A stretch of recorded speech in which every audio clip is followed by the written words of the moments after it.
Hello everyone, in this video we'll be seeing how you can make Payin through your Ant-Web software.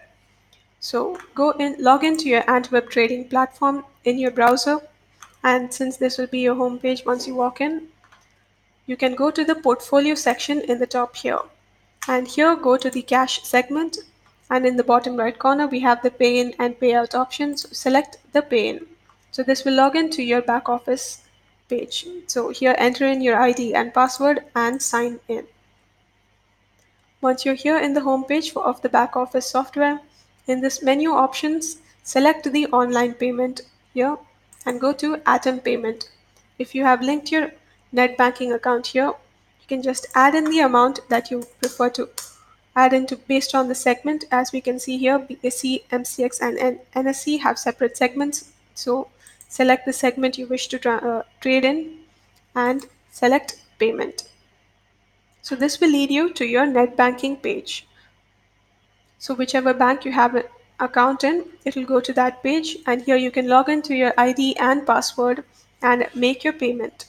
And just like any other net banking transaction, it will be added to this account.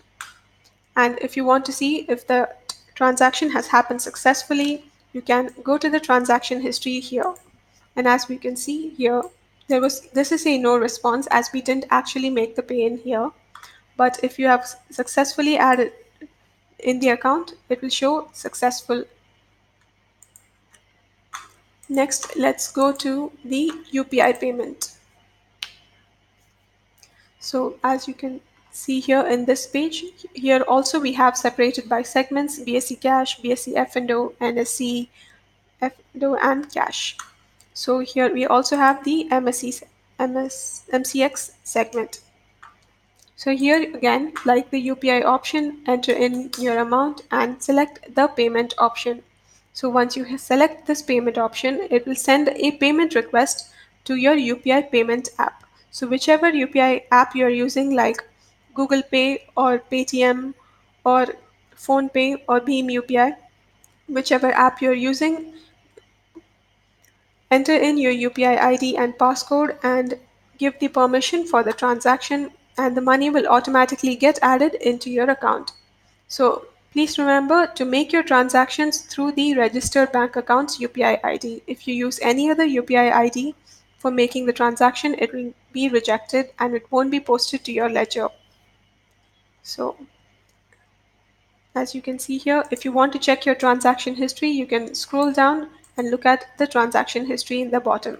So as we can see, please also add the UPI ID linked to the registered bank account. So as you can see here, if you would like to update your UPI ID, you can select this option here and enter in the correct UPI ID. So again, to be noted is that kindly add the UPI ID linked to the above registered bank account. If you update any third-party UPI ID, the payment will be failed and it won't be posted to your ledger. So please remember these things when you make your payment. Thank you for watching this video. For more videos on stock market and trading, please subscribe to this channel. If you'd like to create a free Demat account with Alice Blue, click the link in the description and fill out your details. You'll also get intraday recommendation calls and you can learn robot trading software for free.